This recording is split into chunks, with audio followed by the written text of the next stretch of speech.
All right, folks, welcome back to Mike and Maurice's Mind Escape. We have episode number 160 today. We're going to be talking visionary psychedelic experiences with author Matthew Pallamary. You can check out his link down below the video. He's written tons of books. His most recent one is Death, a Love Story. Just check out his books. He's got some awesome stuff, and they range too. He does science fiction. He does, you name it. He's got a wide list there. Also check us out at mindescapepodcast.com and check out our Patreon at patreon.com/mindescapepodcast. For $2 a month, you'll get exclusive content and episodes, and we have some other tiers in there as well. And also one more thing, go to indrasweb.org and sign up to get an alert when the app goes live. Indrasweb is an app that we created designed to help people with different theories and hypotheses connect. It's basically a social media platform for open minds, which that doesn't seem to exist right now out there, so that's why we created it. So without further ado, what's going on, Matthew? Welcome to the show. Hi, thanks for having me. Now you're Mike and you're Maurice on the correct? Make sure I get everything right. Maurice is the little Irish man there too. Hey, I'll do a jig later for you. No, holy blue charges. I grew up in an Irish Catholic neighborhood, so. All right. Beautiful. Yeah. So, go ahead. No, I was just gonna say. So, you've written a bunch of books, but everything you mentioned centers around your love and fascination with shamanism and plant medicine and psychedelics and all that kind of stuff. So, why don't you give us a little bit of your backstory on how you got into it and what initially drew you into the whole subject? Sure, and just cut me off and jump in at any time, because once you hit my on button, I'm hard to stop. We don't really cut people off. I mean, we just let people go. Oh, good. Well, I'll definitely spew for you. Beautiful. So I've had a lifelong love affair with altered states. As soon as I learned when I was little how to hyperventilate, I hyperventilated all the time. And then I went to sniffing glue. And then I've discovered weed and drinking. I drank for a while, but I was never. What age was all this? So I was probably hyperventilating around 7 or 8. I actually started smoking cigarettes when I was 7. Long story there, but we won't go off on that tangent. And then I think I was around 13 or 14 when I discovered sniffing glue and weed. And this was back. Let me see, around 69 or 1970. So soon after that, I discovered LSD. And we used to get LSD from Massachusetts Institute of Technology, otherwise known as MIT, which we called Mental Institute for the Touched. And our connection there was a chemist named My Favorite Martian. That's what we called him. And back then in those days, I used to get 4-way hits of LSD, $90 for 100 hits. It took me doing it 6, 7, 8 times before I could handle the whole hit. And it seemed like the smaller it was, the more powerful it was. And so I would get $90 for 100 hits. I'd sell them for $2 a hit. I would double my money and have 20 hits for me, and I'd go on a binge. And that 100 hits lasted like 2 or 3 days. That was it. So I had that fascination with that, and I went all the way through lots of stuff. I went through the military. I was in the Air Force, and I was doing things regularly. And then I got turned on to a couple of things, being a vegetarian, and also the whole peace and love thing. And I got really deep into yoga. So I was 21, 22 at this point when I moved here to San Diego, where I'm living now. And I decided at the ripe old age of about 22 to go baseline. And I stopped doing everything. I would not take an aspirin if I had a headache. I didn't drink coffee. I was a vegetarian. And I stayed baseline because I thought all these things in my mind, all these things I'm doing here and there, wonder what it's like to not be influenced by anything. Baseline. So I went baseline for 13 years. Wow. Yeah, and I stayed a vegetarian during all that time and got really clean. And then a couple of interesting things happened. I started smoking a little weed because I've always loved it from a friend. Of course. But yeah, but more importantly, I was also budding in my writing career then. And I've been teaching at the Santa Barbara Writers Conference and the Southern California Writers Conference, both of them for over 30 years. And I don't know if you guys are familiar with the work of Ray Bradbury or not, but he did Something Wicked This Way Comes, The Martian Chronicles, Fahrenheit 451. Mm-hmm. I was very blessed to have him as a mentor through the conference, as well as Charles Schultz of Charlie Brown Peanuts fame, and a number of other big names who took me under their wing. So I went to the conference my second year there, and I read a story. I was in a workshop with a woman, and you wouldn't read your story. She would read your story, so nobody would know who wrote it. And then she would get comments from people, and they wouldn't kind of care what they said because they didn't know who wrote it. So nobody would be shy about what they had to say. So I wrote a story about a guy who went into the jungle and found a shaman and didn't listen to what the shaman said. And one of the things that used to happen to me when I used to do the acid, I was think that I was going to lose my mind and never come back. So that's what I wrote the story about. The guy loses his mind, kills his girlfriend, kills himself. And she read it in the workshop, and I got a standing ovation. And I got a fiction award for it from, big 400 people in the conference that year. So one of the wonderful ladies was a lady by the name of Marjorie Livingston, PhD. She was then 78. She had been part of the original LSD experiments in Hawaii in the 50s, and she had an article in the Hawaiian Medical Journal. So she insisted on giving me the article and begged me for the story. And of course, I'm like, yeah, are you kidding me? Here you go. Sure. So I did that. We had a wonderful exchange, and then the conference was over. And like maybe 2 weeks later, I get a box of cassette tapes in the mail. And I said, what is this? So I pulled out the cassettes and I put it in and I started listening, and I heard this voice. Well, people, when you do psychedelics. And I'm like, I know who that is. I know you. I bet you do, right? So I'm like, who is this weirdo, right? And it was, of course, Terence McKenna. So I was blown away because when I got past his voice and I started listening to what he had to say, I was like, holy moly, this guy's like next level. Yeah. So as a result of that, I got, I think, was his best book, Food of the Gods. Yep. And, I inhaled it. The stoned ape theory is pretty much where. Yeah. I'm down with that. So I was all like, wow, here's this guy, Terence McKenna, and there could actually be spirituality connected with psychedelics. Something never crossed my mind because when I was younger, all I wanted to do is, how is this going to mess, what's this going to do to my brain? Let's try this, let's try that. And I tried everything I can get my hands on. So I was very impressed by that, and I did more research.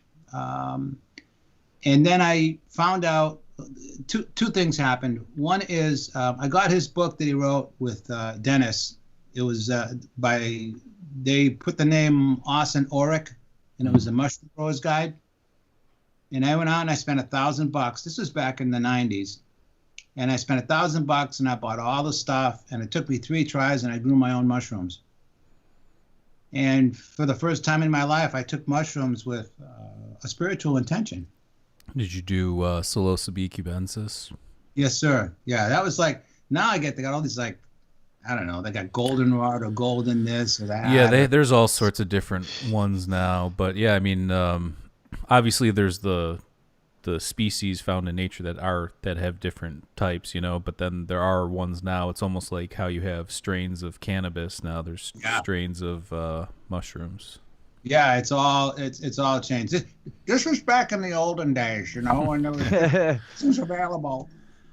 So I had a lot of experiences with that. Now, I have a number of books all around different things, and as I had mentioned, but I was researching a book on, I was thinking about the werewolf mythology, which is called lycanthropy, because I was writing some horror.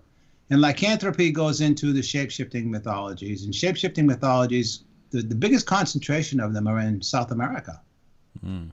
And you also have, in my humble opinion, the greatest combination of visionary plants and things there. And they all go back to the shape-shifting mythologies, which I was fascinated with. So I went to the UCSD library here in San Diego, University of California, San Diego. And I spent lots of money and did lots of research about visionary plants. And I came across ayahuasca. And when I read The Vine of Death and The Vine of the Soul, I was hooked. I had to do it. And people were like, oh, you're so brave. You go into the jungle and do that. And I went, it's not even about that. It's like I couldn't not do it. So I got a lot of stuff by, and I can elaborate on any of these names if they're not familiar with the listeners. But I read a lot by Richard Evans Schultes. Yeah, we've talked Gordon about. Austin. Yep, we've talked about all the big guys from the olden days, and we've had Tom Lane on quite a few times, and he's mentioned him quite a few times on our episodes with him. Yeah, he's Mr. Mushroom, right? Yeah. So, but I wanted to ask you too before you go any further. When you started to read all these different books and get into this whole thing, did you have like a sense of something mystical going into it? And how did that evolve as you got further into this work or these subjects? Yeah, good question. So I was obsessed, and going at it with a spiritual intention, I started to have a few synchronicities that were sort of pointing the way. Synchronicities, when they first start to happen to me, they're a sign that you're on the right track. And I always like to say you can knock on the door of spirit, and then the day it knocks back, it scares the hell out of you. Right. Which did on a number of occasions in different ways. And so I thought, okay, I'm onto something here. And then I did all that research on my own. I had tons of it. And I was walking past a head shop in Pacific Beach here in San Diego. And something told me go in. I don't know. I hadn't been in a head shop for a while. So I went in and I saw High Times magazine. And I went, holy moly. I'm trying to watch my language here. You can swear. I mean, as long as it's not excessive, I think we're good. Usually we could slip a few in, All right. Well, the Irish Catholic thing. I grew up in Dorchester and Boston, so there's some very general language. But anyway, I got drawn in and I went into this head shop, and there was High Times magazine, and I said, holy shit, that thing's still around? Because I remembered it from the 70s, when it was first out. I was an avid reader of it. And I went, wow. So I went over and I picked it up and I flipped it open. And right exactly where I flipped it open, it was an ad to these ethnobotany seminars. And all of these people pretty much, except Schultes, who was too old then, but all of these people I've been researching on my own were presenting. And I was like, wow. So that was in 96. And I went up to San Francisco for the first one. I did it all on credit cards. I spent $550. I had 2 full shopping bags of books. I met Ann and Sasha Shogun, met Jonathan Ott, met a lot of people. And I found out that they were doing these ethnobotany seminars at the Maya ruins in Palenque and Chiapas. And the first one I went to was in January of 98, and Terence McKenna was there. So I got to meet Terence. I like to call him Mr. T, by the way. I met Terence there, and my first short story collection, The Small Dark Room of the Soul, was out then. And I gifted him with it, and he really dug it. He invited me to come visit him in Hawaii, because, Terence, he always had that literary bent, which I really liked. So we had a good connect, we traded numbers. He invited me to go visit him in Hawaii. I didn't get to do that, but I went to the seminars. That was the first one was in Uxmal, and then the next 3 were in Palenque, Chiapas, at the Maya ruins there. And I got to meet, him, Paul Stamets, all the people who were the big names at the time. I got to know Christian Reich, Germany's leading expert in shamanism. I was, Paul Stamets was there. They were all there, and it was a week long. And they would present there would be a morning presentation, an afternoon presentation, and an evening presentation by all these different people. And it was, aside from all these psychedelic authorities, there were anthropologists, musicians, and Sasha's acolytes would come, and all these chemists would come with their new concoctions. So there were always lots of things to try there too. So it was this big experience where I got really involved with the community deeply at that point. Now, flash forward right toward the last one, around 2000, is when Terence was diagnosed with that brain cancer. Mm-hmm. And they were glioblastoma or something. Yeah, the big one. And there's a lot of speculation. You know, he had a satellite telephone on Hawaii. There's a lot of speculation that it came from that. But however it came pretty quick, and it happened rapidly. So it's sad. Yeah, oh yeah, it was like, whoa, you know. So they were having his last conference in Hawaii. It was the All Chemical Arts Seminar. And I couldn't make it because my historical novel, Land Without Evil, was coming out. So my friend was going, and I called him right when the books first came from the printer, and my publisher called me. And I got the very first copies of Land Without Evil, this historical novel. And I called my buddy, Jacques. He goes by Paloka. His music opens the Psychedelic Salon. And he was very close with Terence. That's a whole nother side story. But anyway, I called him and I said, are you going to the all chemical thing? This is like 10 o'clock at night. And he says, yeah, I'm going. I says, when are you leaving? He says, I'm leaving in the morning. And I said, what time are you going to bed? He said, I'm not. I'm pulling an all-nighter. And I said, I'm on my way. So I put together a care package for Terence with the book and some stuff. Because, you know, even though I hadn't seen him, we had to connect. Right. I drove from San Diego up to L.A., handed it over to Jacques. We smoked a couple of spliffs. Then I drove back. I got home at 6 a.m. and started slamming coffee. And I went and I worked all day. And Jacques brought Terence. He hand-delivered the book. And it may have been the last book Terence ever read. He carried it around with him all over the seminar. 2 weeks after that, I was going to my first ayahuasca session here stateside.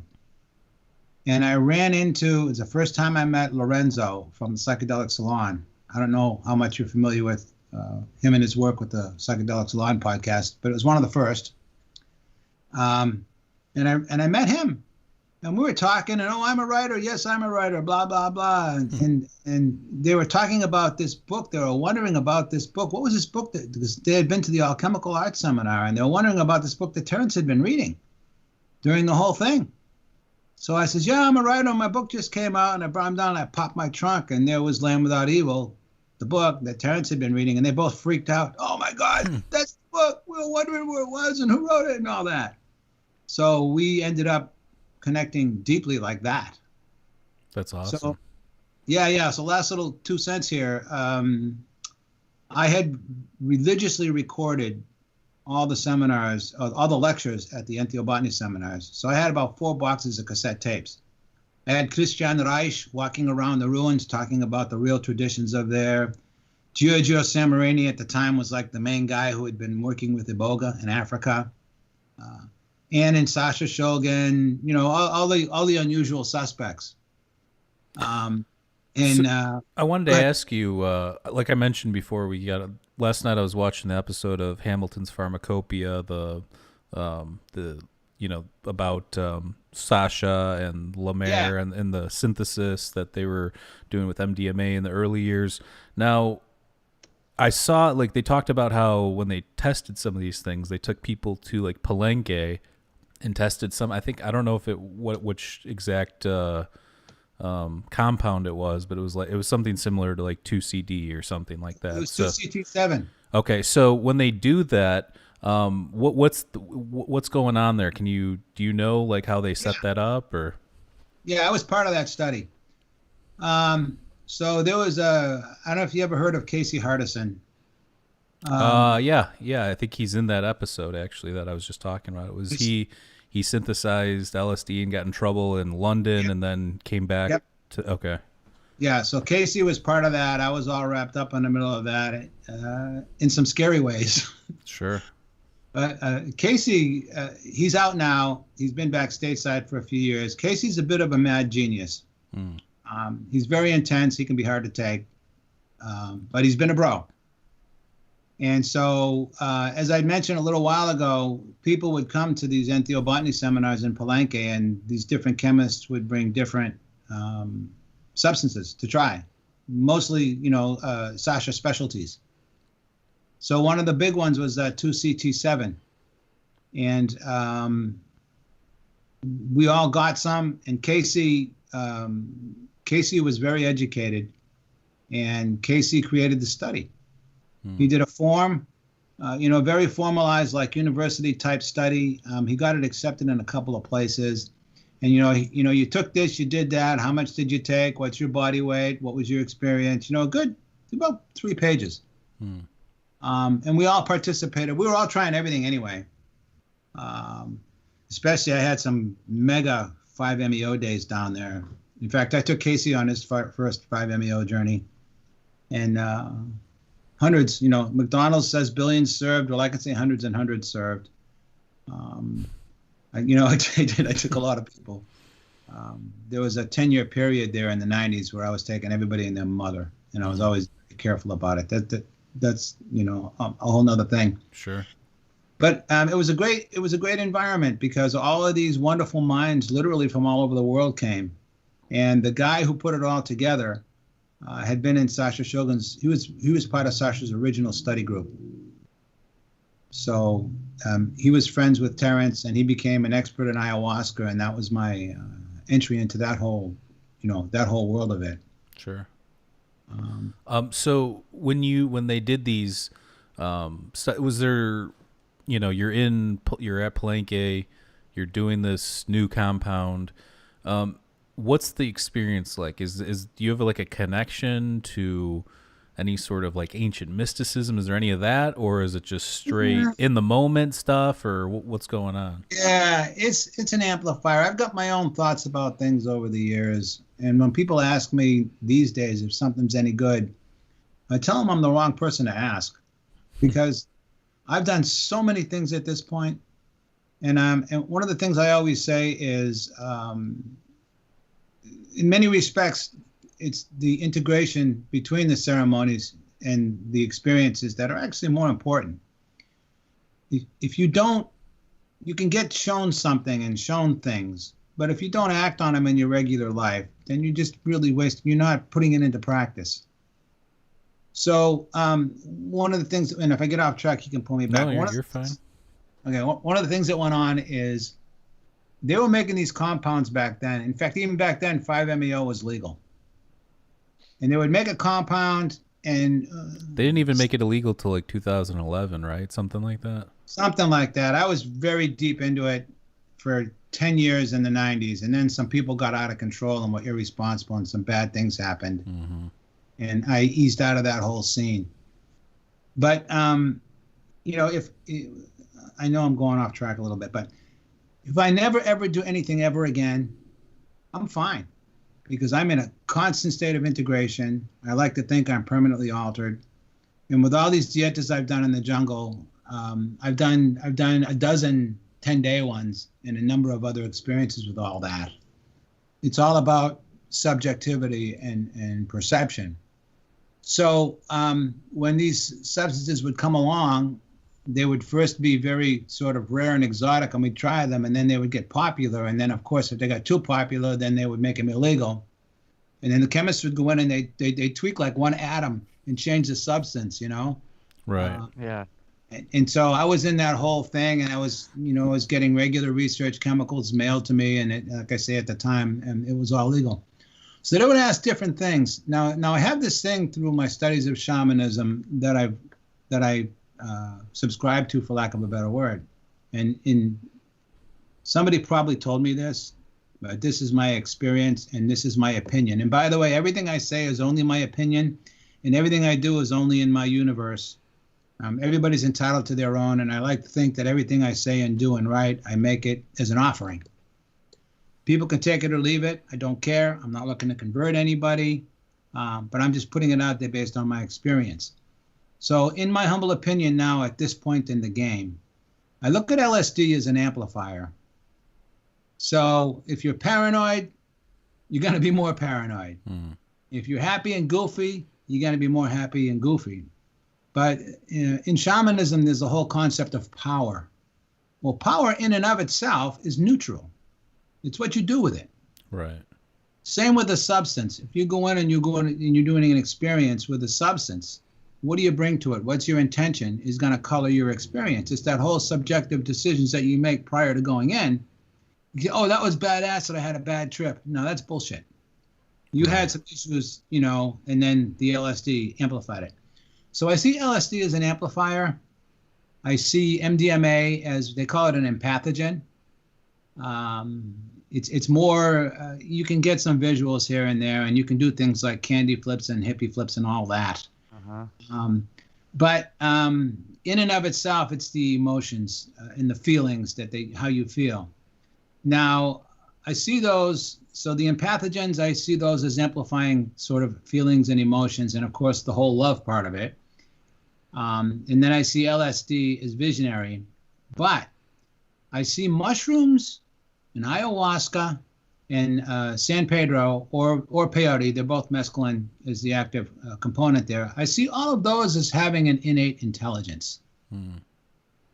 So do you think that has to do with it has like some sort of built-in technology into the plan already in terms of like it is what it is? You're not synthesizing, it's not a product of human intervention. It's just is what it is. From the earth simply. Yeah. I go with that, and I can do a whole riff on the synthetics after if you want me to, but let's stick with that for a minute. One of the things that fascinated me about ayahuasca was the agreed upon psychological landscape. Anybody who's done ayahuasca or has spent any time in DMT, by the way, I consider smoking DMT as a soundbite for ayahuasca, but anybody who's done that, they're familiar with the crystal castles. They're familiar with different, Terence talked about the self-transforming machine elves.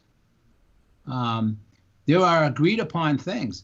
You can be in New York City doing an ayahuasca ceremony, and you can be in the middle of doing the Amazon doing an ayahuasca ceremony, and jaguars will still be prevalent. And, other, for lack of better words, entities. It doesn't matter where you are. You'll get the same experiences. So those are deep-seated psychological archetypes. And they're deep-seated concepts that are very deep in the psyche, the human psyche, collectively as a human race. So when you can do ayahuasca in different places, but when you do it in the jungle, you're in its environment, you're in its home, and you're also working with the dieta and a number of different helper plants that tie in with the experience in different ways. So that's something. Just to cut you, I wanted to expand on that. We had who I don't know, I forget who. Oh, maybe it was Mike from Psychedelic podcast when he was on. But we were talking about how I mentioned, if you do ayahuasca in like you mentioned in the South America or in the jungle or whatever. Is it the archetypes that come out from your environment, or is it something within the compounds, within the actual active, like the DMT or the Harmala or something like that? Or does it have to do with, like I said, like the environment? Because as opposed to, let's say, somebody doing like a Middle Eastern analog where they're doing Peganum Harmala with, Phalaris grass or something. And would that be, or acacia, the big talk is acacia in the Middle East, and were they doing that over there in ancient times? So do you think that has to do with it? Is it like the set and setting kind of a thing, or is it more of the actual compounds, do you think? The answer is yes, but I will elaborate on that. Hey. So there's a couple of things. One thing, by the way, I have another book that gets really deep into this. It's one of the longest book titles ever. It's called The Center of the Universe is Right Between Your Eyes, but Home is Where the Heart Is. And it gets right into, it's deep into the ayahuasca experience and subjective perception and all that. So You can take the word energy and you can take the word spirit, and they're the same thing. They're energies. So, I'm talking to you guys right now. You're talking to me. I have a particular personality, or who I am. Grew up in Dorchester, right? All that. All my experiences makes me uniquely who I am. So I have a particular kind of energy. You could think I'm the greatest thing in the world. You could think I'm the biggest jerk in the world. You could think I'm scary. You could think I'm funny. But it's all about the energy that I carry. So every individual, all of us have our own unique personalities.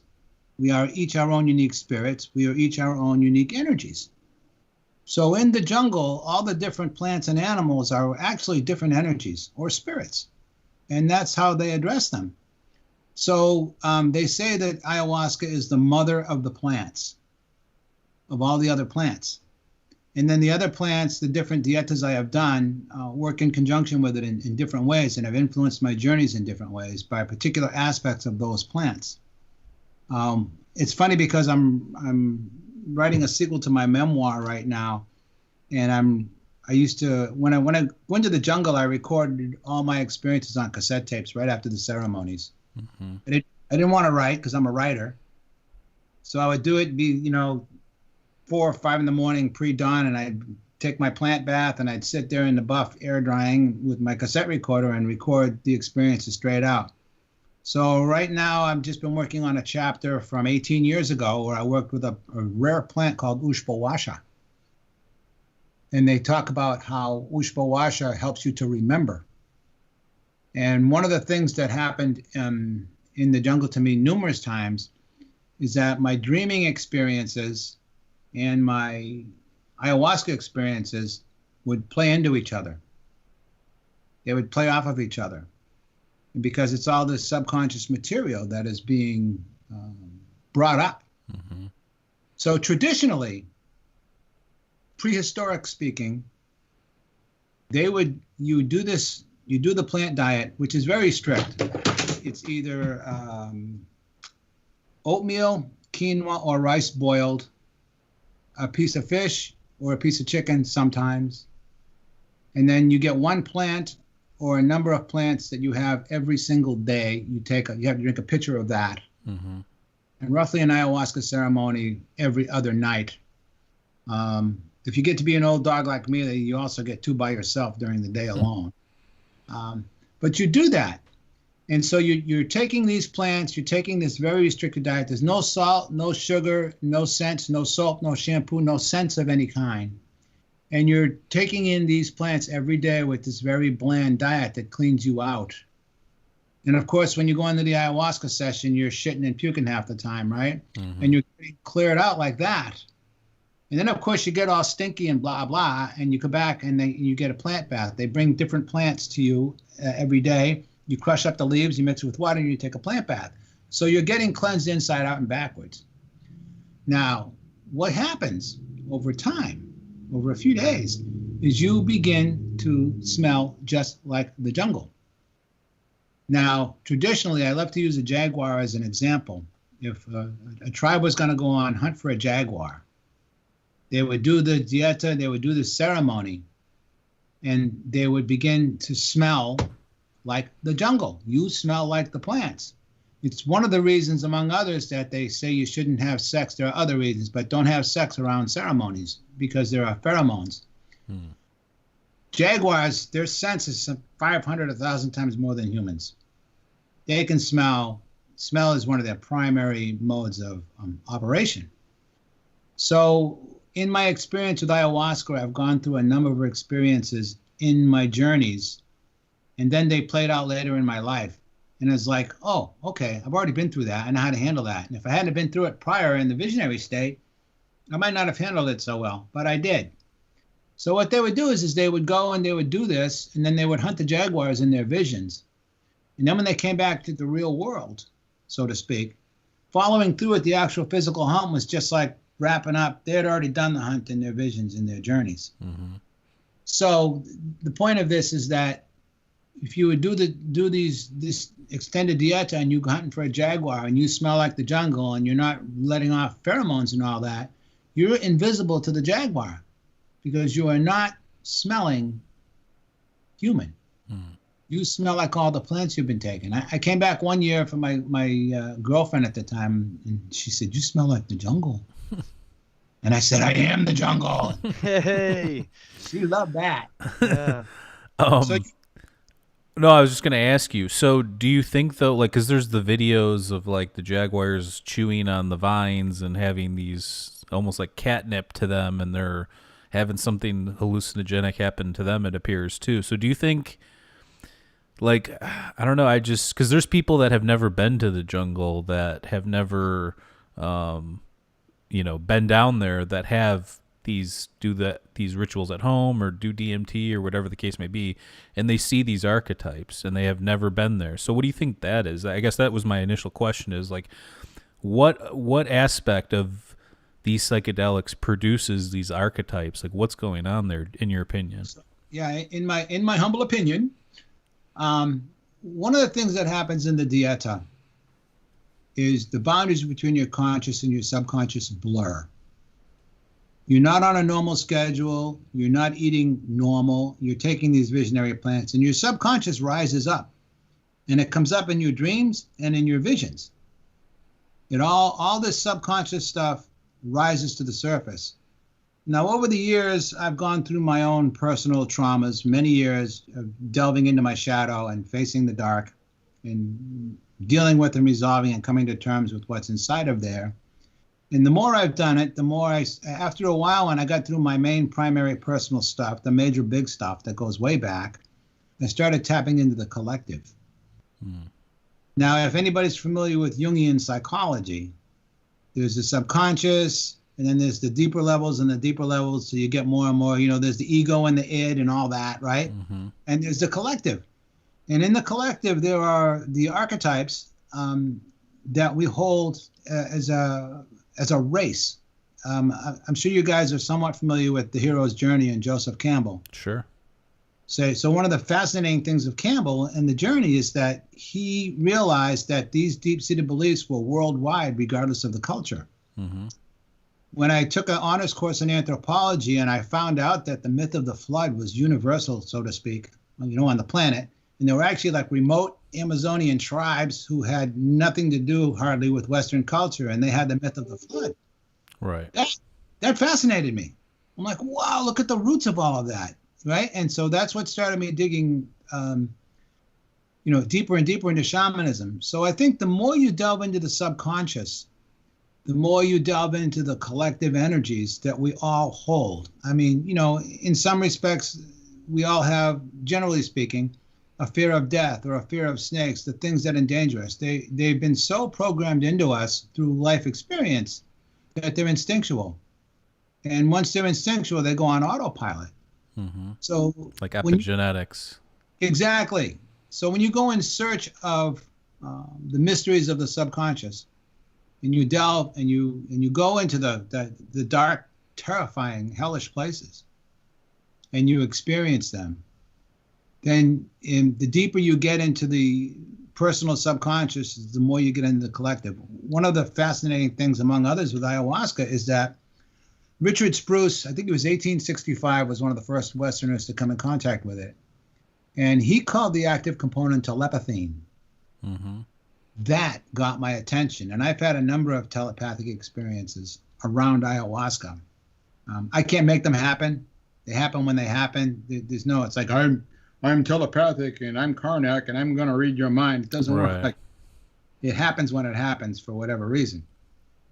So I think when you do a ceremony, when you do it in a circle, you have the energy of the whole group at your personal disposal. It's a personal journey in a group setting. And when it's done right with somebody who's leading it with integrity, you can be vulnerable and go through your stuff. But I can't tell you how many times I've had a personal specific type of vision or experience, and I was going to go say something about it when we were integrating later, and somebody across the room would say the exact same thing. They saw exactly what I saw. Yeah. And one more thing, and I know you got a question there. I had a very powerful experience. Are you familiar with Pablo Amaringo? No. Pablo Amaringo is the first visionary ayahuasca painter, really. Okay. I got to know him very well. I did 2 years ago, couple of years in a row, I did a visionary art tour with some of his students. I'll have to check out his work. Yeah, Pablo Amarengo, look him up. He's out of Pucallpa, amazing visionary painter. So I had the experience at one point when I first connected with him where I had all these particular visions in the jungle. And I came out of the jungle and I went to his painting school and he was showing us his latest work. And I saw the things I had seen in my visions in his work. And I went and I looked and I pointed and I said something. I looked at him and he looked at me, and it's hard to explain, but there was this almost like an electric spark, like bzzz, and he knew that I got it. Right. You know, there was that connect. And that was that validation that, hey, this shit's all in my mind and I'm taking psychedelic substances and I'm tripping balls, right? Mm-hmm. Well, you come out of the jungle and you see in the painting that he's working on them what you just saw. I mean, right.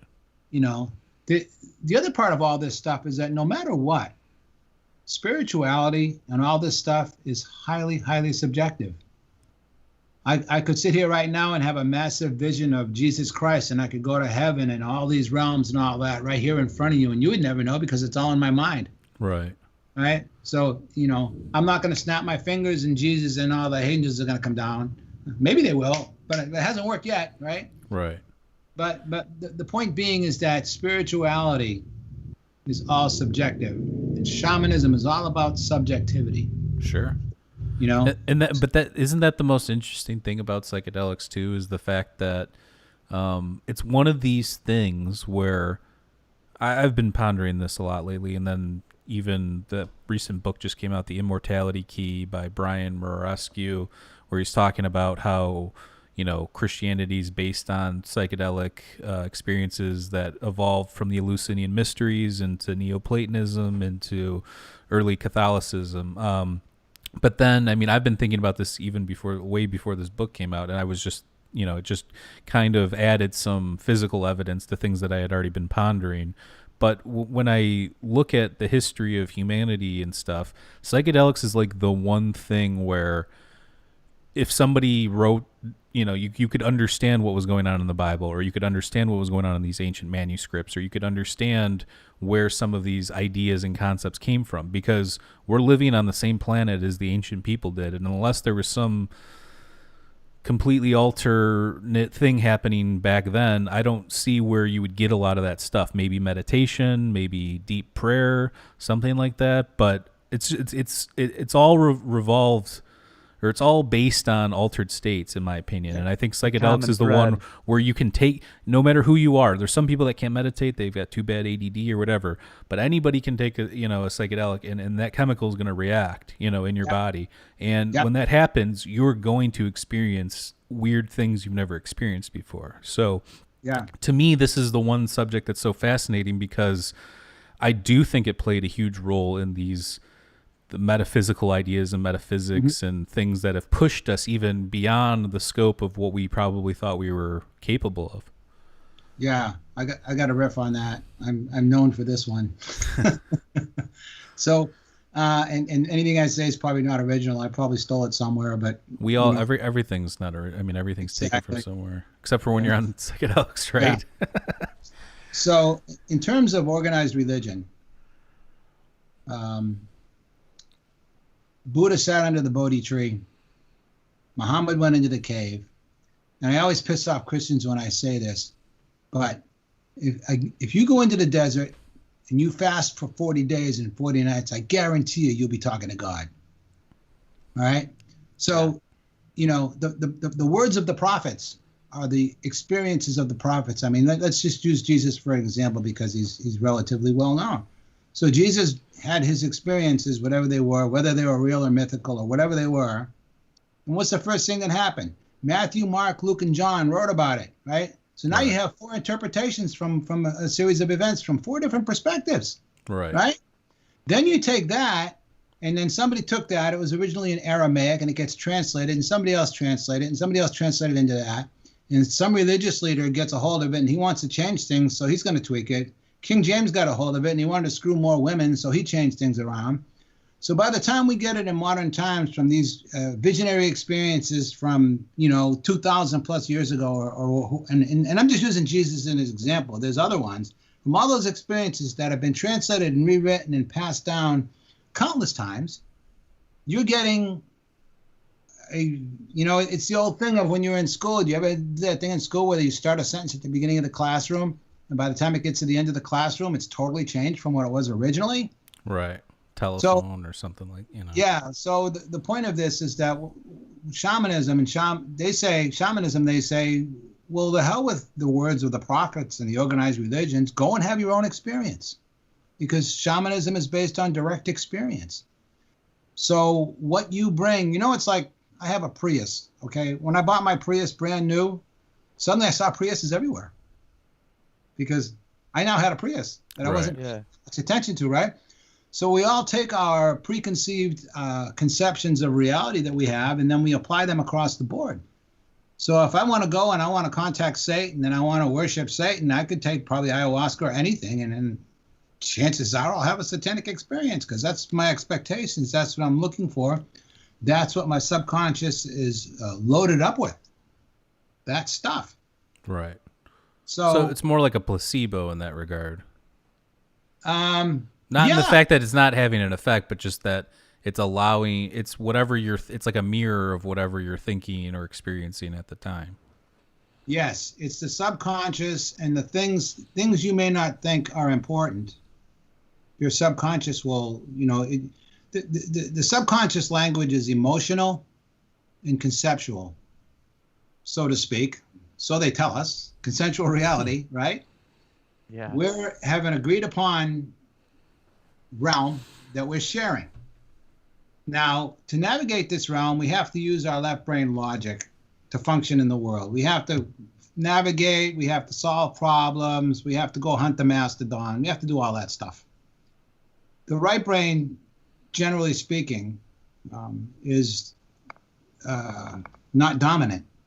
It's pushed aside. It's one of the reasons why, in my humble opinion, we're so screwed up now as a race and humanity and all that, because it's the repressed right brain feminine. Now, when we go to sleep at night, the left brain at some point gets a rest and the right brain comes out to play. And what happens? We have these bizarre dreaming experiences. They're conceptual and emotional because they're coming from the subconscious that's been repressed. And you could be flying a black winged horse in a dream and you're totally accepting of it. And you can have the weirdest situations in dreams and you're totally accepting of it. It's, this is the reality I'm in. And boom, you fly with it.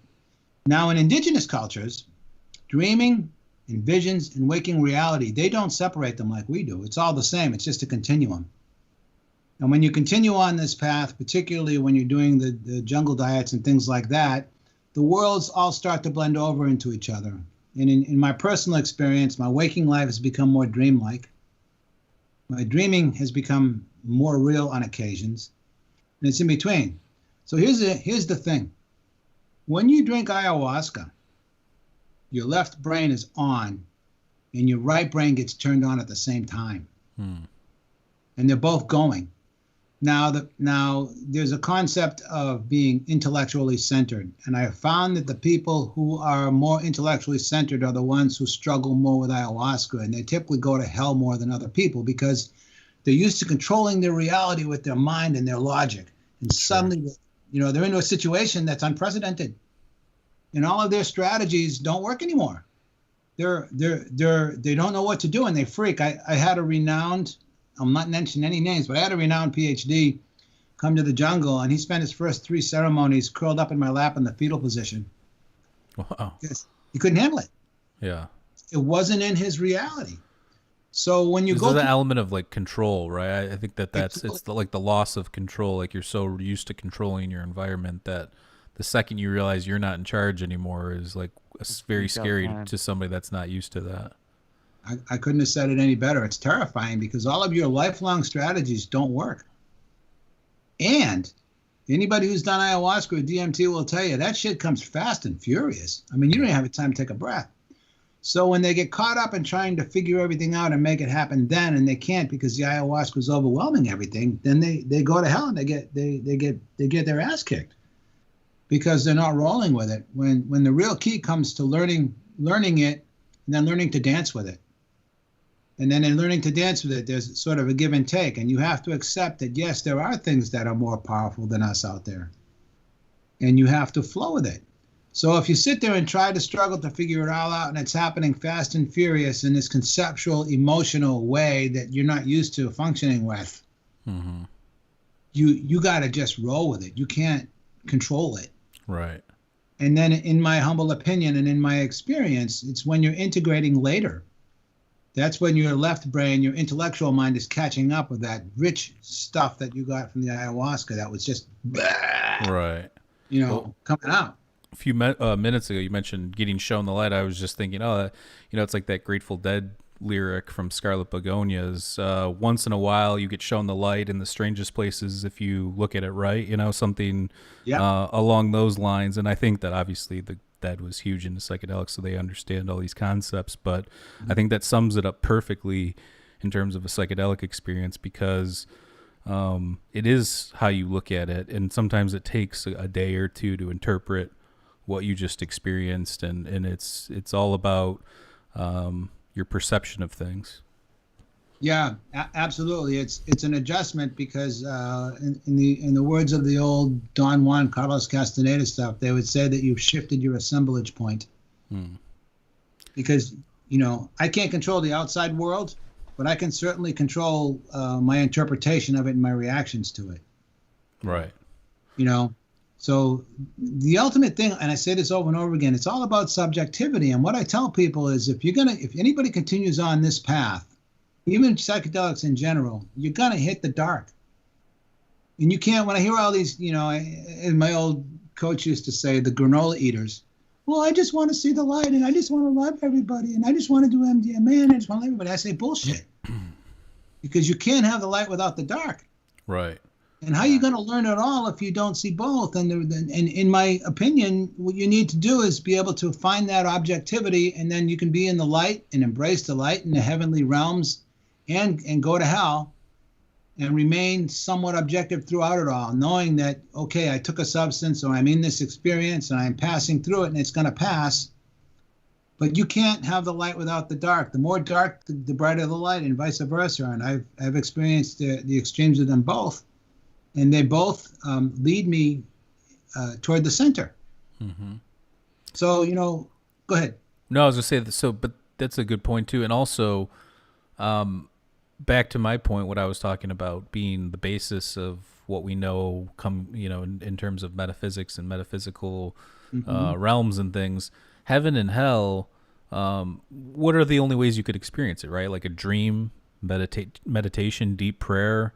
But would you experience hell that? So that's why I think that psychedelics have played a huge role in our evolution and our development, because at least maybe even if you just want to say since civilization or since Göbekli Tepe or whatever the case may be, that these ideas came from somewhere. And if somebody experienced them, well, I mean, you could say, yeah, my life's hell right now, it sucks or something like that. But what would influence somebody to like write something down or scribe something back then or chisel it into stone? It would be something visionary. So, like you're mentioning, I think that a lot of these play into it. And I wanted to pivot here and go into the whole, the get your shit together after feeling from, my spirit psychedelic is psilocybin. I've always resonated the best with that, and I've always had the best experiences, and it's always been pleasant for me, and it's also helped me treat my own OCD and stuff like that. So but I want to talk about, like, when you come down from these experiences, you want to get your life in order, you want to figure things out, you want to be a better person, but at the same time, you look online now and you look at like the comment sections, and people are still assholes. There's people on all psychedelic forums that are just talking shit to one another, and it's like, you're doing psychedelics and you're also going to talk all sorts of shit to all these people. Like, what are you doing? It's like a kind of a contradiction. So what do you think's going on there? Do you think it is the invention of the internet and people are just able to see what other people are thinking, or do you think it has to do with those people aren't holding on to that message afterwards? You're not, Yeah, I hear you. So there's a few angles to that. Well, I'll tell you some things from my experience. There was a woman came down years ago to do a dieta. It was my second year in the jungle. We did 5 ceremonies. She only did 3. Can't do any more. I'm done. And then she wrote a book about ayahuasca, and everybody thought it was the greatest thing. And me and other people who had more experience were somewhat enraged. What's this bullshit? Mm-hmm. So a lot of those people get what I call guru-itis. Yeah. And they go and they have a revelation, or they see something for the first time, and then they think they're an expert, and I'm enlightened, and I know it all, and they're off and running, and they're looking for followers, and they're doing all this stuff, and they've just scratched the surface. So, I'm always pontificating. Mm-hmm. You can call me a writing guru. That's great. I've been one for years. You can call me a mentor, blah, blah, blah. But I'm nobody's guru. I'm no better than anybody else. It's all about experience. If we're all going to Boston from San Diego, and I left a month before you did, and I got there a month before you did, I got there a month before you did. But it doesn't make me any better. It just means I started sooner. Right. So one of the things that drove me early in my career, I have a well-received historical novel, Land Without Evil, that was turned into a stage show, amazing stage show, 12 years ago in Austin. And one of the things that I was really struggling for, I found out about the story on an honors course in anthropology. It was called The Forest of Symbols, Orientation and Meaning to South American Indian Religions. And when I read the story that actually happened, I was like, nobody's written about this? Wow, I was blown away. And I spent 2.5 years researching, because much of what was in there was oral tradition that was getting lost. And I spent a lot of money on these archaic books by anthropologists who had spent time with the tribes, because I wanted to preserve that information and that culture. Mm-hmm. So, Western, quote unquote, scientific method civilization marched in, and these guys had wisdom going back literally to prehistoric times, and they just ran it all over and said, it's Jesus, and if it's not Jesus, I'm going to burn you at the stake, right? Right. And what some of them did is they said, okay, you're telling me that it's Jesus, and you're going to kill me if it's not Jesus. But I have this spiritual energy that I've been culturally in my entire life of male spirituality, male polarity, male entity, male spirit. So I'll call it Jesus if you want, so you don't burn me at the stake. Right. But nonetheless, okay, I'll put your name on it, but for them it was the same thing. That's why we probably lost a lot of codices and... Oh, man, they just ran them over, and this stuff, I worked with guys even now in the jungle that were passing on oral traditions that you can't read about anywhere. Right.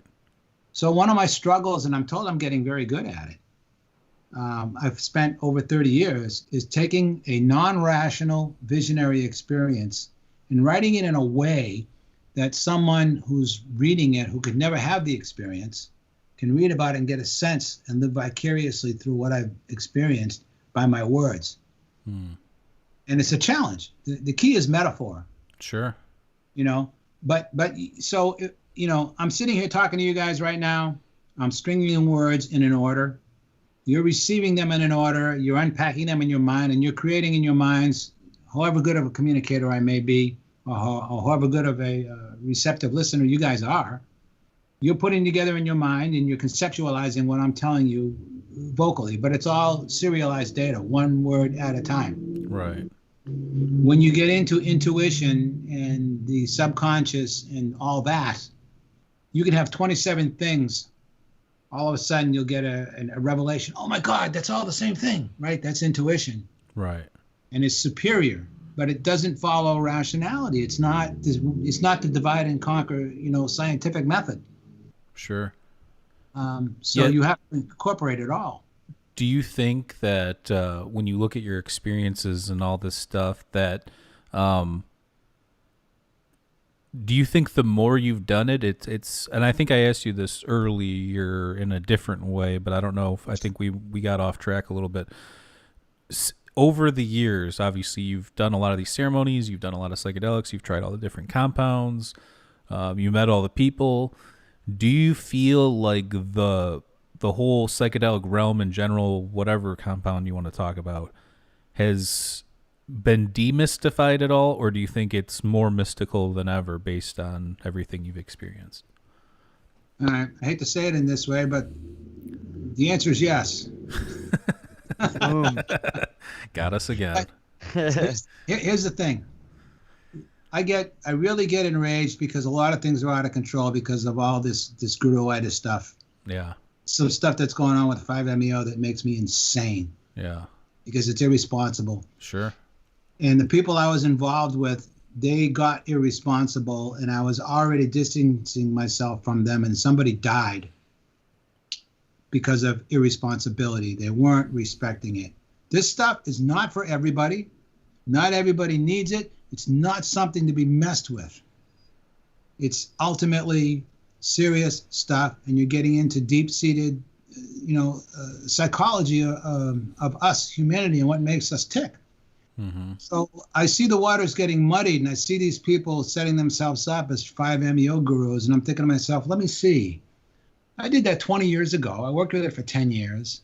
I was lucky. 2 years ago, I had a bro. He did good. I got to smoke the toad when I was a tour in Florida. That was great. I returned home. I wanted to ask you too, is there a difference between the actual, because Maurice and I have actually never done DMT. I've done most of the other psychedelics, but I've actually never done DMT. Is the toad experience different than the synthesized 5-MeO? Because I know you can get. Yeah. So let me put this in a good way.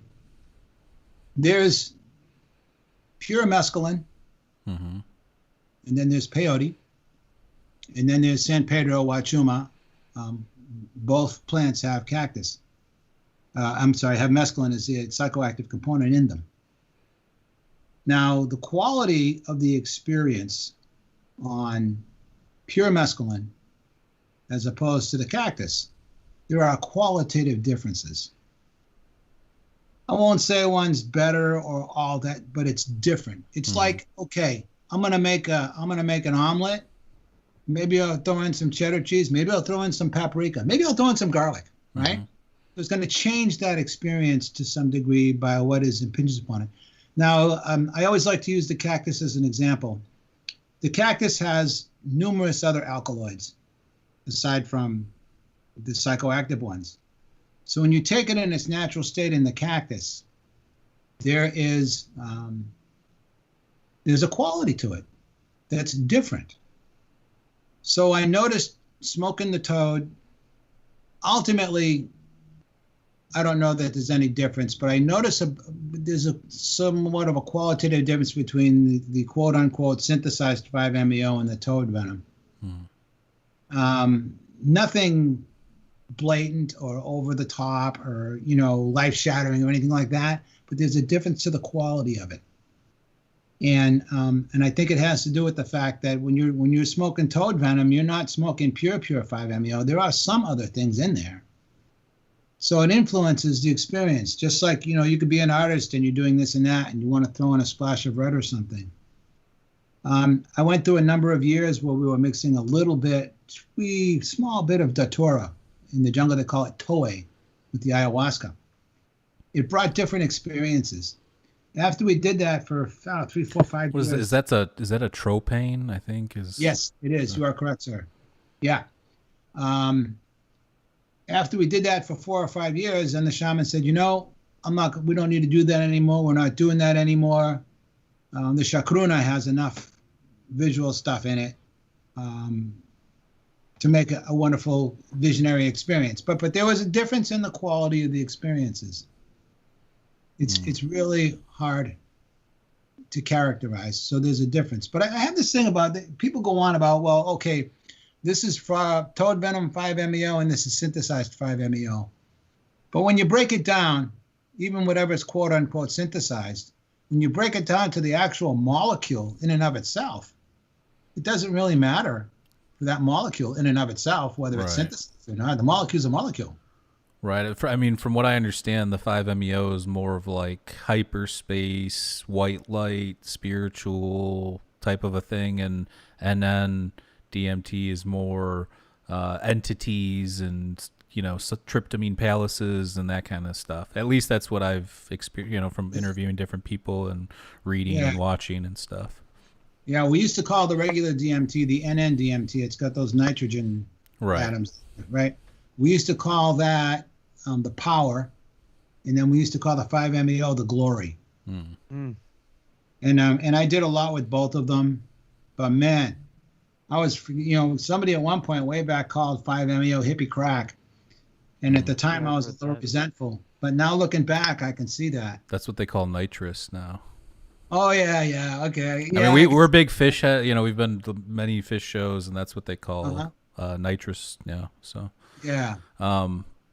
so when you just brought up Datura though. So in your experience, what's the deal with like nightshades and tropanes and stuff like that? Because again, I bring up that book, The Immortality Key, that just came out. A lot of it has to do with spiking wine in ancient Greece and tropanes and that kind of stuff, and you do get some effect, but from what I've understood, it's not as pleasant, I guess, as others. But I don't know enough about it. That's why I was curious what your opinion was.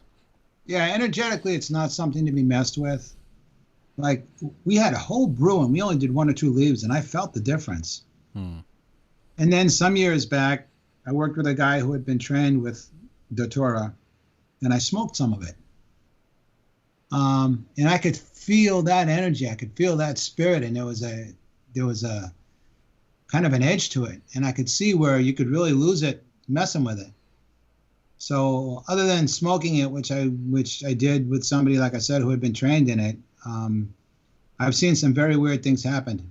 And the root kind of looks like a person. I've seen a picture. You can like look it up. The root looks like kind of like a stick figure of a person.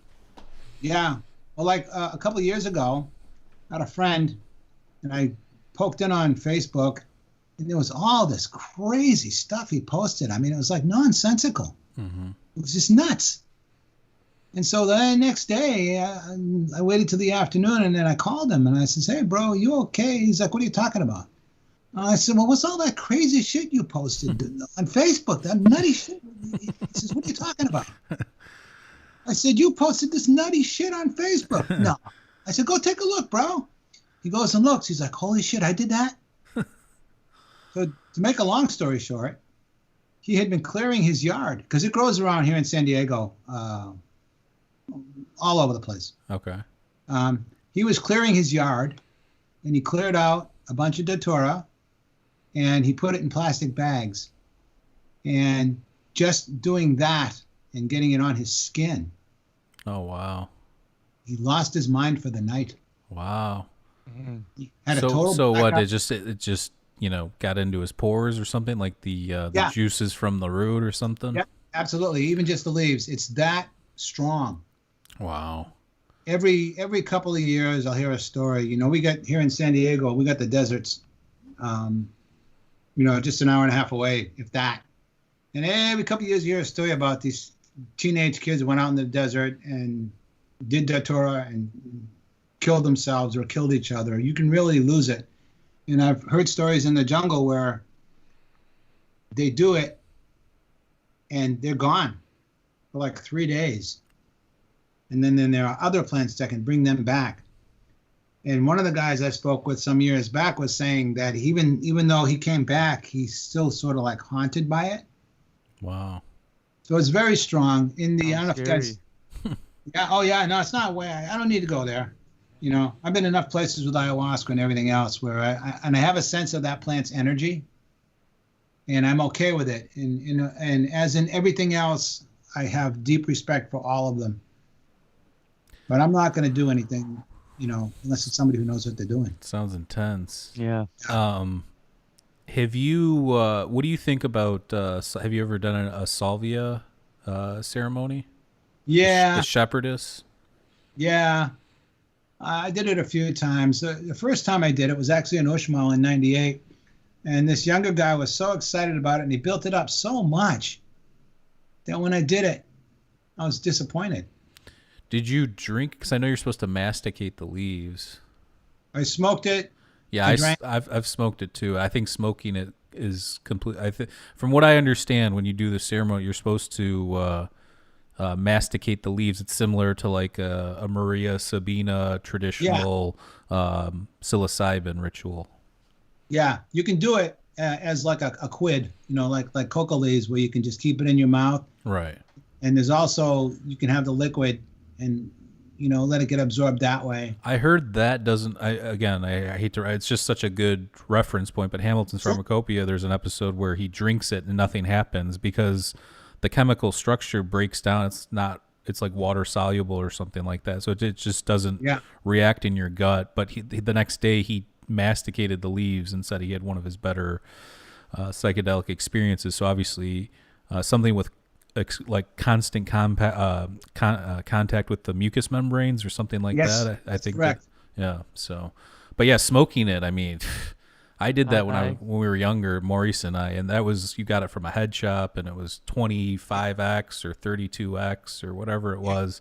You take one hit, and it's like, you see these pictures of these fractals where it's like somebody holding up a phone camera, and then there's another one holding up a phone camera. It just keeps going down, to these fractal. That's what it kind of like. You're looking at this frame that's just infinitely fractal. That's what my experiences were most like. So. Yeah, no, I agree. It's like a little bit dissociative. Yeah. Is the way I like to think of it. I also had the experience of ketamine. Both snorting, and I shot it intramuscularly. Little John C. Lilly style, huh?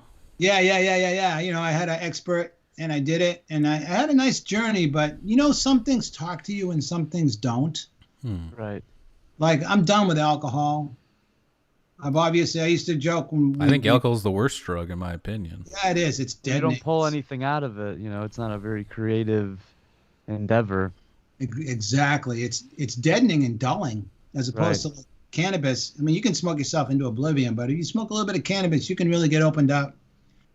Ayahuasca, LSD, and other psychedelics, they open you up, and I've just been more inclined to those things. And some substances just don't do anything for me, and others do. Like, I tried heroin way back a couple times. Not for me. But, give me a mega dose of LSD, blow my brains out. I'm down with that. Well, even you mentioned cannabis. Sometimes I'll smoke. Sometimes I'll be like, I get that paranoia you get from like psilocybin where it's like, oh, I got to get my shit together. What's going on here? It's like that scary high. You're hyper aware, so even cannabis can do, or an edible, whatever. What about, I also wanted to ask you about Amanita muscaria, because there's whole different, ranges of reports. Some people say they like it, they get something out of it. Some people say they don't. Some people smoke it. Some people make tincture. Have you ever tried it? Do you know people that have had psychedelic experiences with it? I did know people, and I knew a guy, and I'm bummed out because it fell through, but he had spent time in India, and he had some recipe of amanita with like lilies or something, or well, the blue lotus is a water lily that has aporphine, which is an active psychoactive, like the Egyptians used to use it, I think, all the time.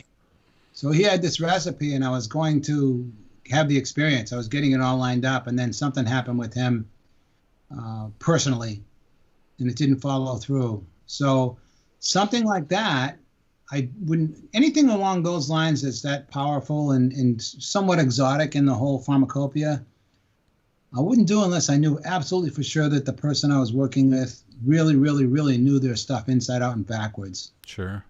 That's why I've been blessed with the ayahuasca and the people I've worked with. They have integrity. The guy who originally took me down, he had been going for 15 years prior to me going there. And one of the things that's happening in my life now is a lot of my mentors are getting old and dying off, and I find myself in the position of carrying the torch. Yeah, you're the mentor now. Yeah, exactly. Same in the writing world. And so I have to own that, and I have to, without going off on some freaking guru-itis thing, but I have to own that. I've got a lot of knowledge and experience, and I've been really consider myself to be tremendously blessed. How many people get to go into the jungle and do, hundreds of ayahuasca journeys and embrace all of that knowledge that's just not readily available, right? Mm-hmm. So it's been really important for me. It's really important for me. It's why I like doing it, like with you guys here. You guys are great, by the way. I love your good, smart, intelligent questions. Oh, we appreciate. I'm just curious, but we appreciate, like somebody like you that has all the knowledge and the experience, and especially right now, because even if we wanted to have an experience with the way that the world's set up with all this stuff going on, it's hard to get around. So we appreciate people that have these amazing experiences and repositories of information. Yeah, I have a deep obligation to carry the torch and to make sure that everybody's eyes are wide open. Especially, like you were saying, all these nutty people out there, or I'm a guru, or they're on the psychedelic list, and fuck you this, and blah, blah, blah, and I know you, and this, and I'm an expert on that. Yeah. Take a hike. Yeah. Run. Right. I just don't understand. Like I said, look, there was once a day where I would talk shit the best, or about sports, and I'm gonna get the better of this guy, and I'm gonna tell this guy what's up. And since I got into like just knowledge and trying to better myself, and occasional psychedelic use and pulling from that and stuff like that. Because here's the thing, right? In our younger, Maurice and I have been doing psychedelics. We did our trip reports episodes. We've been doing them since we were in high school. And that might have been too early, but that's just when it happened. And since then, I look back then, and I was still not a great person. I wasn't a bad person. I was always but just in the sense that like I would be a dick here or there, or not think things out. And then it really, something clicked when I got to 30. I'm like, I got to change. I got to figure this out. And it was via psychedelics, via coming to understanding of my own mind and stuff like that. But it's weird that there are people, I've seen people like older that are participating in this kind of stuff. So it's one of those things where I hope that doesn't, spoil the bunch. And as you mentioned, even with like the 5-MeO crazy stuff that's going on with that, like that, I worry about that stuff sometimes too, like that spoiling that whole thing too, because there's obviously some pharmacological use for that. We just don't know exactly what it is yet. And I think MAPS and all these organizations are doing good work trying to figure out how can we implement these into society. Yeah. Part of it, is it was repressed for so long. Like, have you ever heard of Charlie Grob? He's another good friend of mine. Charlie did the first federally approved study using psilocybin for death anxiety in terminally ill cancer patients. Yeah. And so Lorenzo... It's a hot topic in Canada right now. Yeah. This was back in the 90s. So Lorenzo, who does the psychedelic salon, and his wife, Mary C., who was a former nurse, she was the head nurse of the study. And I was peripherally involved with that study, not in any official way, but I supplied music, and I did other things, which I won't mention because then I'll have to kill you. But, watch out. There you go. Yeah. But everything he did was above board and legal and DEA approved. And it was one of the very first studies. So I've been championing that. And I've discovered personally for me, through my work, through my writing, is a matter of, for lack of better words, without sounding all hoity-toity, is spreading awareness. Because in the end, this journey, this path, is all about expanding awareness, consciousness expansion. That's really what the ultimate goal is about. And you got to face the shadow. We all have to face, like you were saying, well, I used to be a dick. And, I've had my dick moments for sure, right? I'll still have, yeah. Yeah. But now when I'm a dick, I'm conscious of it. Sure. And I'm being a dick on purpose because I'm making a point and I'm calling in my inner dick to come out. Richard, yeah. We used to say Dick Nixon before he dicks you, right?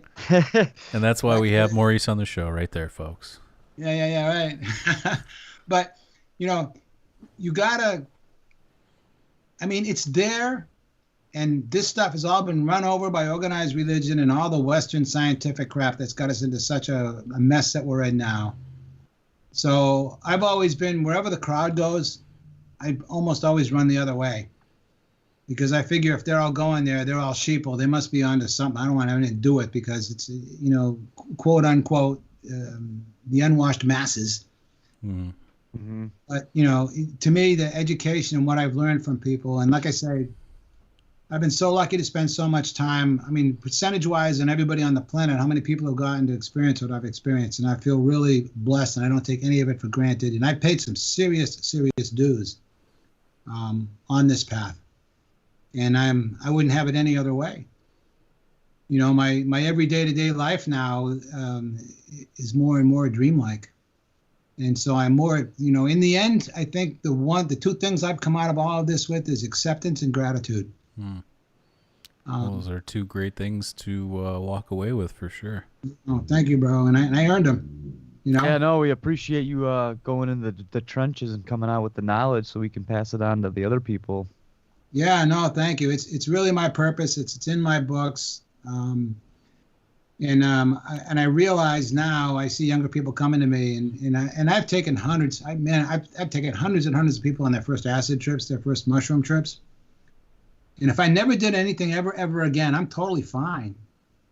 But I do things now to facilitate. I've been leading ceremonies now for 14 years because I paid the dues. You know, all my mentors are all leaving the planet. Mm-hmm. So, and even down, you know, all the freaking ayahuasca tourism and the stuff I see down there, it just makes me nuts. And I have them come up to me every once in a while, and they'll go, "Oh, you know, you should come and do my thing." And I'll write back, and I'll go, "Well, I've been doing that for 30 years." "Oh, really?" What do you think? I was going to ask you too. Like, what do you think the solution is to that? Because obviously, people, you know, so since the Eleusinian Mysteries, the Western modern world hasn't really had a functioning, you know, psychedelic structure, heritage or structure, whatever. You know, so what do you think? What do you think that is? Do you think it's through science, since that's what we've based our modern society off of? Or, I mean, what do you think? What's the solution? Because I think that these are helpful, and there are a lot of dicks in America Yes, that want to experience this. And I don't think we should demonize people either for wanting to find something else. I think that you're right. People take it too far, and they get attached to the wrong elements of it, or whatever the case may be. But how do we figure this out? Like, what's the solution? You know, it's interesting because history repeats itself.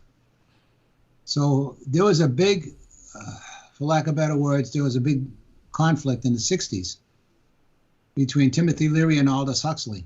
Are you familiar with Huxley? Yeah. Yeah. Doors of Perception. Yeah. I just read that, actually. Yeah, I just reread it again for like the fourth time. It's a good book to go back to. You pull something new out every time. Yeah, exactly. So the big conflict, Tim Leary was like, turn on, tune in, and drop out. Everybody do acid. Let's all get high. La la la la la. And Huxley was dead set against that. Mm-hmm. He's like, listen, we need to do things in a more organized way, in a more structured way, so people go in with their eyes open, that they're actually getting things in a structured environment. So one of the things I love about ayahuasca ceremonies, when you do it right, is that everybody comes in, they state their intention. It's a structured environment, and they can go and become totally vulnerable and lose their mind and puke, shit, cry, scream, whatever they want in that safe container environment that allows them to work through their issues. So when you get these guru-itis people who have a taste of it and think they suddenly know everything, and then they're leading people off and they don't know it. And more than anything else, it's ignorance. And I don't really mean ignorance in the derogatory sense of the word. Right. You know, but Michael, you just said a little while ago, well, yeah, I remember, you know, before I was 30 and I was a dick. Well, shit, man, we're all dicks then. We don't know anything better, right? Mm-hmm. And then you grow and you expand and you suddenly get shown at some point, if you're really looking deep, which you guys clearly are, right? And you're looking and you're going, oh, shit, I was a dick. Oh, my God, right? Yeah. It ties into what I call my time travel theory. And what's that? So my time travel theory is this. If you go through an experience in your life, and I'm just making semi-making this up. This is semi-autobiographical. Okay. I was in with somebody who was I got in a fight with a guy who was a real dick. And we got in a fight. And blah, blah happened. And I moved on and I thought, all my life, what a dick. That guy's a fucking dick, right? And the fight that he and I got into was a co-creation. Because we both got into it, blah, blah. Right. Now, suddenly, 25 years later, I'm in an ayahuasca vision. And I suddenly realize, oh, shit. I was a dick too. Maybe I was even a bigger dick. Right? Right. And I go back to that experience and I relive it. And I go, fuck, Jesus, look, what a dick I was. And I realize it and I acknowledge it and I let go. So that co-creation that I have with that quote unquote dick person, I let go and it's changed. Now when I'm going through my everyday, present day life, that co-creation no longer exists. He's no longer a dick. Mm-hmm. I'm getting over my dickness, I hope, right? So then I call it time travel because I went back and by changing my perception of past experience, going forward, I'm no longer carrying that. It's no longer a part of who I am. So then I may run across a dick and I can have some compassion for them. Mm-hmm. You know, I have this whole thing about if you go, so one of the definitions of shamanism is the wounded healer. So if I discover my inner dick among many, and I always like to tell people I'm a cast of thousands, right? Sure. So I discover my inner dick and I realize it and I have to forgive myself and I let go of that. Then the next time I see somebody who's a dick, whereas in the past I would have judged them severely, now I can look at them and go, oh man, I remember when I was there, and I can have some compassion for them. And I might even be able to help them if they're open to it. Mm-hmm. Because I've acknowledged that and I see it for what it is. But when I was caught up in the middle of it, I had no idea whatsoever. But going forward, because I've done that and because I've learned to love myself or love that dick part of myself, I've accepted it. Then the gift of that is compassion. And I can have that compassion. And then when I run across somebody who I used to severely judge and see them as a dick, I can have compassion and realize, oh shit, they're just like I was. And I know why they're a dick. Right. Because I've been there. So to me, that's all part of the growth. And I like to think that all of our traumas and subpersonalities, I always like to think of it as trying to get the whole band to sing the same tune. Mm-hmm. You know, if you can respond in an appropriate way, and even if you maybe being a little bit of a dick at the time, but you're fully consciously aware of it, that's a big difference, you know, as opposed to just going off. Sure. You know, I like to say you move from the inmates running the asylum to what I like to call witness consciousness, or daddy's home, or mommy's home. Mm-hmm. You know, or you know, I tell them, and I do it half jokingly. Something pops up in me, and I start getting all spun out, and I go, "All right, you little shit, get in your corner and shut up." Yeah. You know? Right? But it's like a loving way. Right. You know, okay, and then they do, right?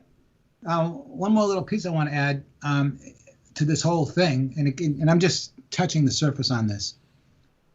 But in my experience working with ayahuasca and other plant medicines, the shift has gone from being intellectually centered in my head to being heart-centered.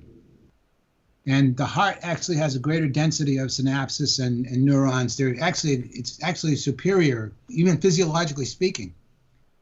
And there's a lot of speculation that when you're communicating with your heart, that's when you experience telepathy, which is what has happened to me in ayahuasca ceremonies. And it's gotten into my regular life from time to time also. Mm. But to go from being from being head-centered to heart-centered, to me, is the path. And in shamanism, your heart is the center of the microcosm of your body. In the ancient Egyptian temple of anthropocosmic man, they say it's a map of the human body and a map of the cosmos. And it's a very, I don't know if you ever heard of it or not, but it's a very exact. Yeah, Temple of Man, with, you know, Schwaller de Lubitz, that kind exactly. of. Exactly. You're on it, man. You're my hero. Yes. Yeah, we've talked about it on the show. Ancient civilization and megalithic that's all our main.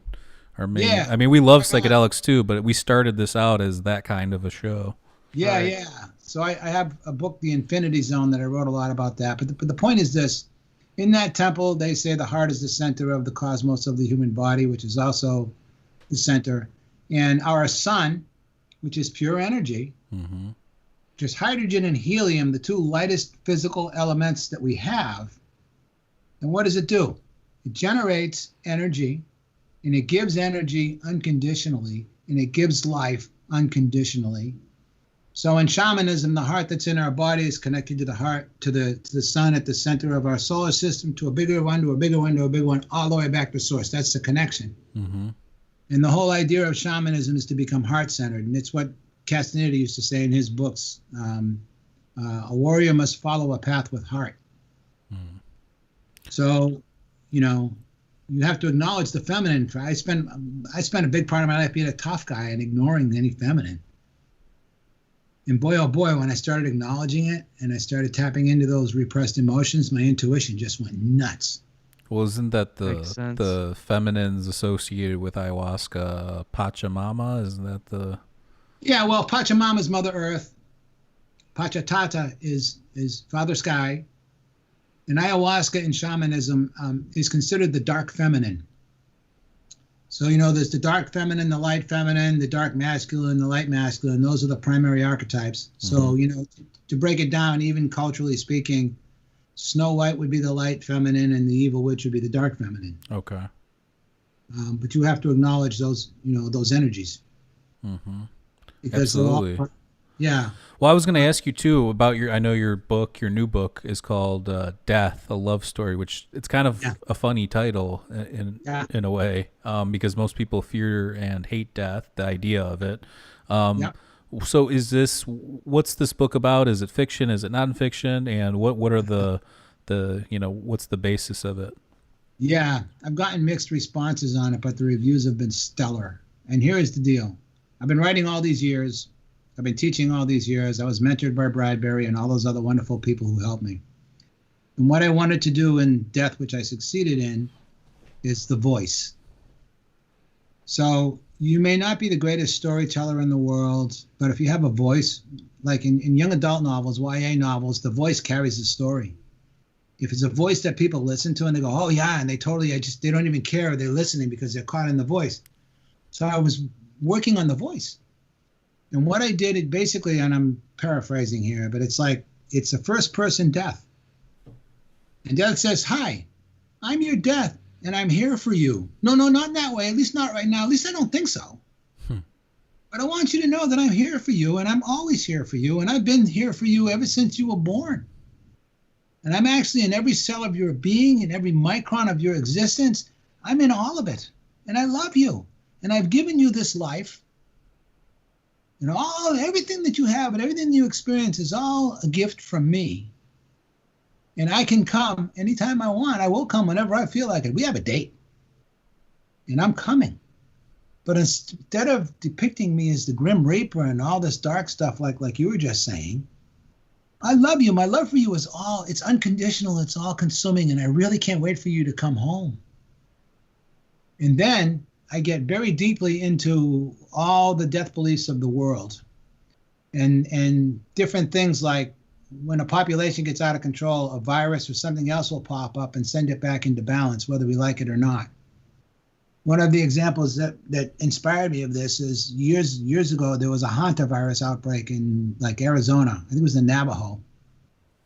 And the vector got out of control. So what had happened is they had heavier rains that year. They had more grasses that grew, and the kangaroo rat population got outside of its boundaries, and some of that vector got to some people, and 2 or 3 people died. I think I've seen something similar, and actually our favorite band Fish had to cancel their run in Colorado it was because of the plague and the prairie dogs in the area or something. So these things obviously do happen. Yeah, so what fascinated me about that is once the kangaroo rat population got back to normal, the virus disappeared. Poof. And then, there were things like when they reintroduced, the whole ecology was out of balance, and when they reintroduced wolves back into the wild, it changed the whole cycle because everything is all connected. Mm-hmm. Right. I know they're doing that all over because of the feral pig populations in some states. Exactly. All that. The ecosystem's out of balance. Yeah. So in my humble opinion, nature always seeks balance. And in my humble opinion, that's what we're going through right now with this whole pandemic and all the stuff, all the stupid stuff we've done as a race. And we're still ignoring, environmentally, we got the wildfires and the tornadoes and the hurricanes, right? We got to take care of, we got to take care of everything. We got to take care of each other, and we got to take care of this planet. And I think that, hopefully if we can, do that, we can get things, like you said, back into balance and figure it out. Actually, would you mind doing like a little Patreon, like a 10-15 minute Patreon segment? Do you have another 10-15 minutes? Dude, right now we scheduled this. You guys showed up and you own me, man. What do you, Hey. All right. So let's wrap it up here. And then we can do, we'll record a Patreon here. So I'm just going to wrap it up here. Check out Matt's all of his stuff I'm going to add all your links that you sent me before to the video afterwards. But right now you can check out his books. I have a link down below the video. Go check out his new one, Death, A Love Story.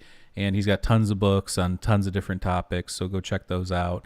And is there a specific social media platform you use to communicate with people, or? Yeah, I'm all over the place. The home base is my webpage, mattpallamary.com. MATTP as in Paul, ALLAM as in Mary, ARY. And I got podcasts and video and audio and pictures and lectures. Yeah, I was listening to something you had on Apple. It was Mystic Inc. or something. Oh, yeah, that's a Mystic Inc. podcast. We're doing some of my short stories and chapters from my books for specific titles. Yeah, I was listening to some of it's great stuff, so go check that out for sure. Thank you. Yeah, I'm getting more into the audiobook stuff. So there, and then MYSTICINK publishing.com. Mystic Inc. Publishing, all one word, is where my books can be found. And they're also Amazon, print, tree books, ebooks, audiobooks. I've got some translations. They're all out there. And awesome. Anybody who my webpage can there's a contact form, so they can reach me there if they want to. Amazing. So go check those out for sure. And we appreciate your time. Again, if you're listening to this right now, we are going to do an extended part for our Patreon. For just $2 a month, you can get access to that. So if you want to check that out later, I'll probably put it up later tonight, and you can go to go to patreon.com/Mindescape podcast, and you can check out our website, mindescapepodcast.com. We are on all platforms, audio, and if you're watching this on YouTube, go check out our audio stuff. And then one last thing, why don't you head over to indrasweb.org and sign up to get an alert when the app goes live. I know I keep saying it's coming out soon, but we just had to fix a few things, and I just wanted to wait a little bit till the next week or so here, and we'll get back into the rational discourse and connecting open minds and stuff like that. So go there, sign up, and you'll get an alert when the app goes live. So we appreciate that. And thanks, Matt, and thank you for coming on. This has been fascinating and illuminating, and it's people like you that share their experiences that help people like us that haven't had those experiences understand the nature of reality and altered states and things of that ilk. So we appreciate it. Oh, thank you, and bless you both. You guys did a great job, great questions, and keep up the good work. Well, you're welcome on anytime. We'll definitely get you back on here for sure. No, I love it, man. You guys are great. You guys are intelligent. I like intelligent people. Well, we love you, man, and you're intelligent as well. So everybody stay safe out there. We love everybody, and we'll catch you next time. Peace.